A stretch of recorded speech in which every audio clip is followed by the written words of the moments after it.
This is not a drone, it's the HOVERAir X1 Pro Max, one of the smallest flying cameras in the world. And somehow, this shoots 8K.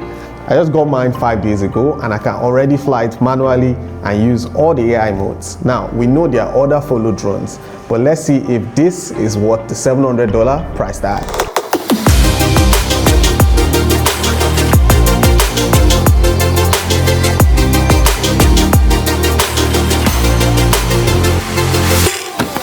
Now let's start with what you get inside the box. You get the drone itself, a charging connector, 250-minute battery, a beacon, joystick, 3 cables, cases for both the drone and the controller, 2 magnetic adapters for the beacon, a 65-watt charging brick. Now let me start with my first impressions of this drone. Believe me, I couldn't believe how compact this was. Like, how did they squeeze all this tech into this small drone? And how does it shoot 8K? Now, to tell you how light it is, it's about 192 grams. So that should put into context how light this is. But at the same time, it's durable. There's a sample material in the box. You can bend it like it doesn't break.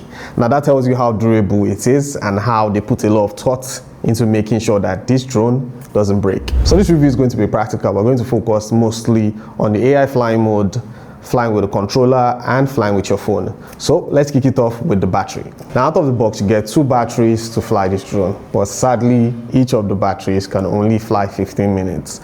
But at the end of the day, you get 30 minutes of flying time, which is not bad.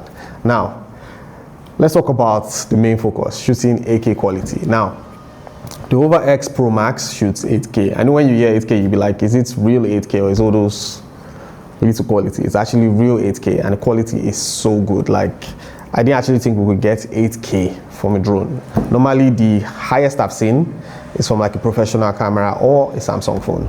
8K can only be shot in landscape, but it's understandable. Now if you want to use portrait is stuck at 4K or 1080p. Beyond 8K you can also shoot 4K and 1080p, and they are both clear and very colorful. Another thing to note is that this is a creator drone. I'm not saying it's only for creator, but it's built with the mindset of a creator. Now with this, you don't need an assistant or you don't need someone to follow you around. Let's say you're a travel vlogger. This is something you can travel around with.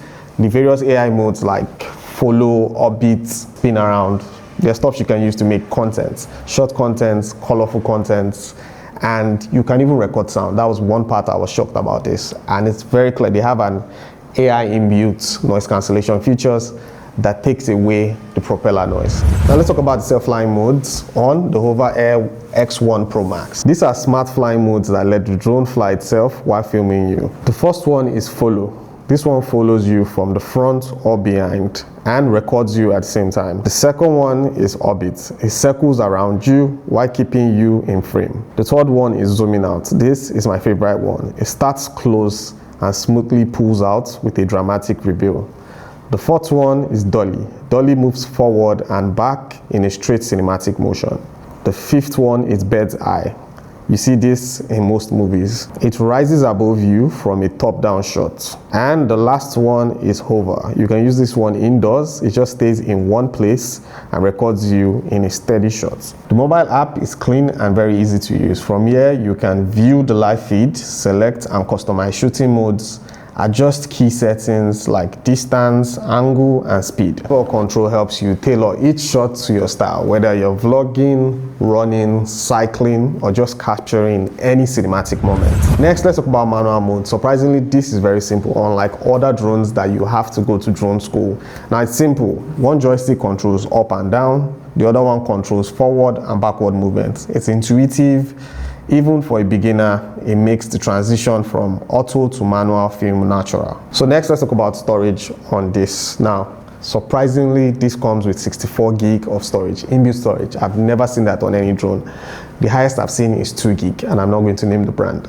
Now, it comes with 64 gig inbuilt storage, so out of the box, you can start shooting. There's also a memory card slot, so you can add any memory card storage to top up. For example, I have 1 to 8 gig storage, and with that I go up to 2 hours plus of 8K footage.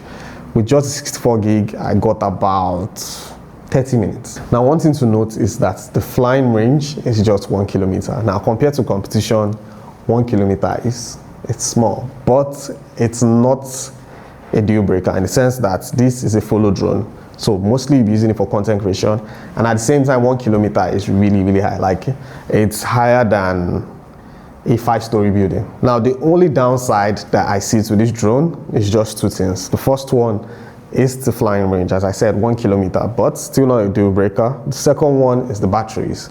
15 minutes on each battery, 30 minutes in total. It's small. I feel like a bigger battery will help. So I get why they put a small battery, so the drone is light enough so FAA doesn't ban it. But as I said, 15 minutes is not enough. Whenever I play lawn tennis with this drone, 15 minutes goes like, and I don't get enough footage. But overall, as I said, it's not a deal breaker. Now, let me talk about my conclusion. Now, I think this is a perfect drone for people that are just starting to buy drones. Like, you've never used a drone before, this is the perfect drone for you. You're a creator, this is the perfect drone for you.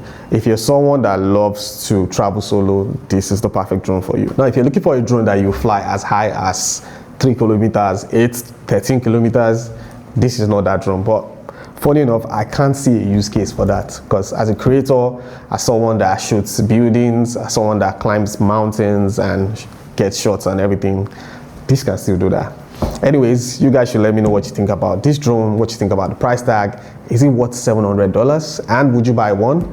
Let's have a conversation in the comments, and I'll see you guys in the next one.